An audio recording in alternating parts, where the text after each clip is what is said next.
Welcome to the Tunabudget podcast, your source for insights into financial wellness. Today we're diving into elderly care and the great wealth transfer.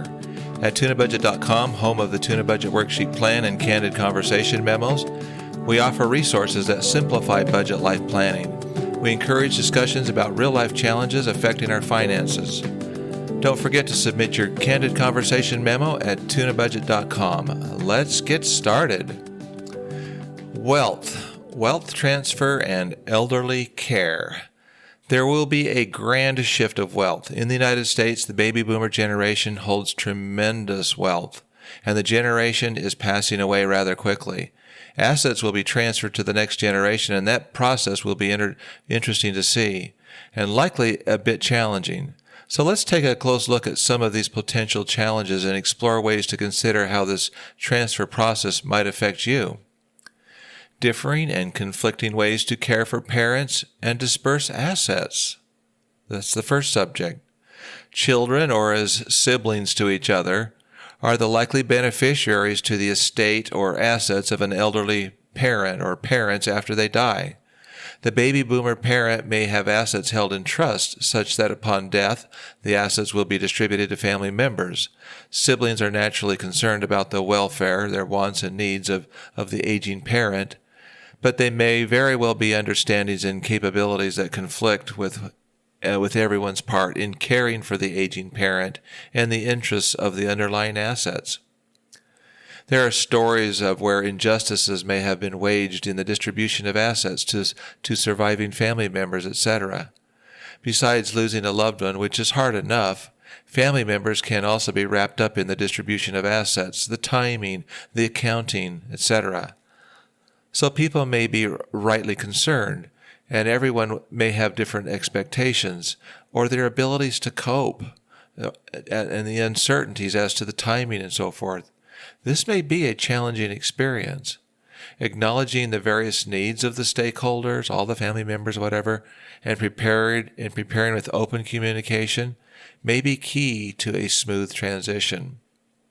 So what about a spirit of trust and cooperation and even love among siblings? And how might you and your family members work and maintain the best interest of all the stakeholders concerned? Besides there being, as needed, professional legal guidance and documentation and all that, there must be a spirit of cooperation, trust, and love to make things work right. There must be a spirit of full transparency, too, between all the family members. The needs of the elderly are only going to increase as time goes on in the next decade or so. So the sooner that family members can sit down and sort it all out and come up with some basic common sense process or plan to follow, the better. Really listen with love and respect for any concerns that any stakeholder member or family member has. Putting your siblings ahead of yourself by persistent listening. One thing to keep in mind is conscious listening with love, basically. Getting together as a family and with each person sincerely desiring to learn and know how the other feels is really going to be important. To get along, someone must lead out by example with love. It might as well be you, right? Hopefully the other siblings truly appreciate you stepping up and taking the lead. And when it's not immediately reciprocated or even appreciated, just forgive, if you will, and continue to lead. It will set the stage for making all the hard decisions. Cut each other some slack, too, if people are upset or they're confused or lost. Everyone, let's say, is trying their best, and you never really know what's going on in another person's heart and then in their lives. Generally, if you are that loving, listening, that kind of a person yourself, the others will follow suit. It'll set a tone and a precedent. So start these discussions of taking care of an elderly parent with the disposition of assets in a spirit of love and listening. Put them ahead of yourself by asking them questions as to what they think should happen and what works best for them. Next topic, siblings also have differing needs and abilities. If you think about it, not every sibling is like you. Others may not have the ability or interest to seek and provide elderly care like you do, or researching such care opportunities. Maybe they are afraid and it's just too much for them. Maybe they don't want anything to do with the finances. However, maybe they are in a better position to lead out in all this work than yourself. You and the siblings will have varying levels of capabilities to give or provide help in carrying assistance for a host of reasons, including the administration of an actual estate or the disposition of the assets upon their death. Any siblings, even those with whom you might be relying on, may become overwhelmed in their own unexpected preoccupations, including health concerns that you may not even know about, or proximity restrictions, or resources, or job responsibilities, or their own family needs, and the list could go on and on and on. And like the adage says, a mother can and does take care of all of her children, but her children cannot take care of the mother. That really may be the case, and there are actual and reasonable reasons for that to be true. So just know that there are good reasons to seek a spirit of cooperation, trust, love between siblings and all family members, lots of forgiveness, instant forgiveness, as you go and talk about taking care of a parent and any assets that might become available. Be sure to talk about the ever-increasing needs of a parent who gets closer to passing often. You and your siblings will need to remain ever committed to family. When situations arise that are bad, realize that everyone is doing their best. Just give it that, okay? Just believe that. Maybe respect that. Leave it at that and get on with it. You may not even be privy to all the needs of your other siblings. You likely don't really understand what's going on in their lives anyway, unless you're living with them. People only have so much to offer, so much strength, and they may not be able to effectively communicate what's really happening in their lives right now. Some things are confidential, just like they are in your own life. That's precisely why you need to have a spirit of kindness, instant forgiveness, and trust. Yes, that is a choice you can make. Next, family communications on really important matters. Such matters will include the adequacy of resources to take care of the elderly parent and what to do about it. You wonder how your mother or father worked through all those impossible moments in their lives when you were little and under their care, and how you can do it for them. Think about it. You can't do this alone by yourself. If you're fortunate enough to have that spirit of love and trust and respect amongst the siblings, I'm sure things will work out just fine.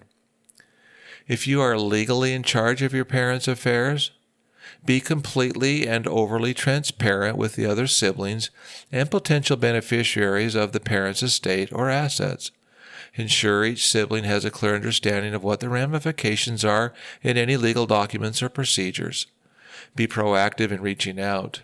You may even choose to provide each sibling with a copy of key documents as they progress, to reassure them that your decisions are reasonable and supportable.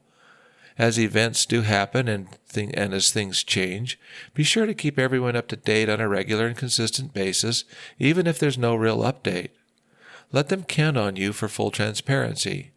These updates will allow your siblings to ask any questions and offer more inputs too. Be a close family and seek out everyone's collective input. There should not be any secret as to the legal disposition of assets, but just a matter of executing the process. Keep everyone on the same page all the time. These efforts will bring the siblings closer together as they spend their time and energy on cherishing each other and their loved ones, and not fighting over assets. When the parents pass away, or the last parent passes away, and having closely communicated and worked together in love and harmony, there shouldn't be any confusion or misunderstandings or distrust or any problems. When the remaining assets are disbursed, it should be a simple, straightforward, and timely process. This short ad is sponsored by the Debt Crisis Problem Podcast. Attention, listeners. Please join us at Tunabudget.com to tune into the Debt Crisis Problem Podcast, where in plain English we discuss the 20 risks that could soon fuel a serious economic downturn. We explore these critical risks and offer practical insights for navigating financial uncertainty. Join us for thought-provoking discussions that encourage transparency and more awareness. Subscribe now to stay informed and be ready for whatever comes next. Find out what's in your parents' hearts. They really need a ton of love and support. Once again, as a reminder, your family members should give of themselves to do all within their power to provide for the temporal, mental, emotional, physical, and spiritual well-being and support of your elderly parents. Careful attention should be given to the desires of the parents, which may mean a host of things. Some parents don't want to be a bother, right, on their children, and the siblings will need to respect that. But be careful to assume your rightful responsibility to honor and love and take excellent care of them too. Every effort should be made for siblings to come together and include the parents into the homes and lives of their children to provide such resources and support. And when those resources and abilities are beyond the capacity or the ability and even the willingness of the siblings, additional assistance should be brought in if possible. The needs of elderly parents must be well taken care of, like those of little children. Your budget may need to be adjusted to properly take care of your elderly parents if their assets are not there in the first place, and it might be the collective siblings' budgets. But find a way to make the best possible outcome happen with what documented resources are available. It's the children's responsibility to honor them. It's akin to a parent taking care of babies and children, right? Children take care of the parents when the need and opportunities arise. That's just the way it is, the way it's supposed to be. If you choose not to do this, it's your loss, frankly. And when the resources are not there, then what? It all sounds nice when there are resources there and everyone can cooperate, right? But what about those times what about those who are less fortunate and simply don't have or otherwise don't want to expand the other sufficient resources? How does that reconcile with meeting the needs and desires of an aging parent who is expected to pass away in the near future? That's a fair question, right? After all, go back half a century, and was it not uncommon, or not all that common, that people in their later years, they didn't have directly or otherwise made available to them the many resources in today's society? Back in that day, it was more like if you were in your late 70s or early 80s, enjoying life, and all of a sudden you get really sick, and maybe a few weeks later, maybe even after a brief hospital stay, you passed away at home. Nowadays, if you get really sick at that age, you end up living another 10 plus years after numerous trips to the hospital, fixing this and that illness, injury, disease, etc. The system keeps you going for many more years, both draining resources that the aged person has, or Medicare and other governmental programs. So what about that? Does it make sense to some people that when you're very old to sign up for every conceivable health care measure to keep you alive forever? Of course it makes sense on the surface. Why not? The system resources are there, so why not prolong your life? Good question, for sure. On the other hand, it is also likely that when you're tired and out of gas and you believe it's your time to go, perhaps much like people felt 50 years ago, to just stay home with comfort care and, of course, call it a day. That's a call you get to make, assuming the system is still in place for you to take advantage of in the first place. It is likely, I think, that in coming years the system will not be so generous and even be all that available as much as it is. It may soon come down to whether you have health as the key to whether you'll live well into your 80s and 90s anyway. These are decisions you and your family will have to take up and decide for yourselves. One thing you can count on is that these discussions will come, like it or not, and the resources will either be there or they won't. It's a good time now to talk through these matters well in advance of a senior parent passing away. Now, parents forwarding their wealth well in advance of passing away. Many people are wealthy.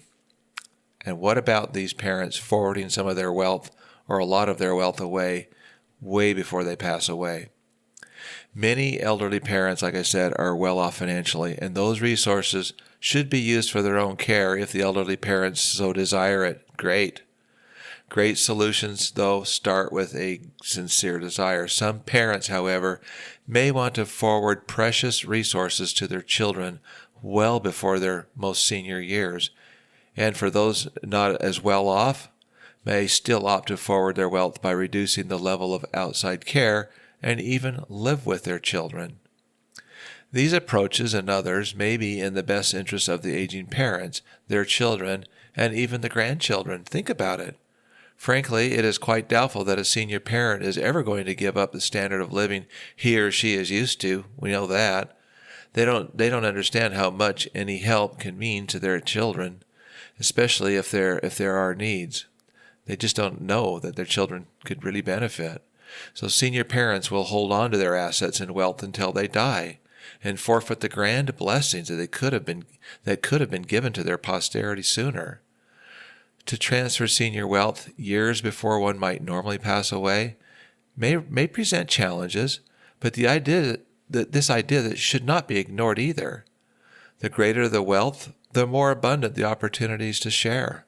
Senior parents, give it some serious thought and enjoy watching your children and grandchildren put your wealth to work.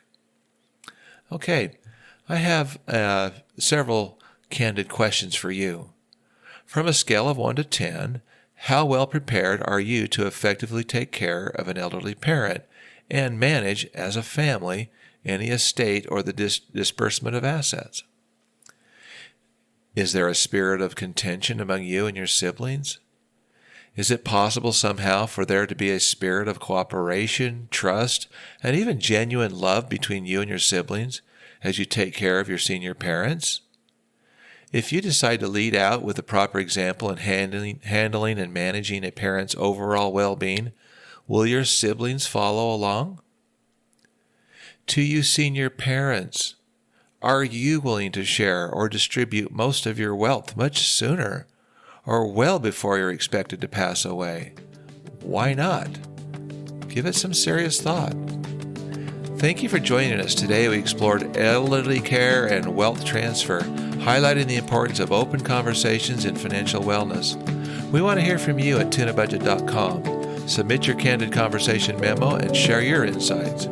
If you enjoyed today's episode, please subscribe for future podcasts.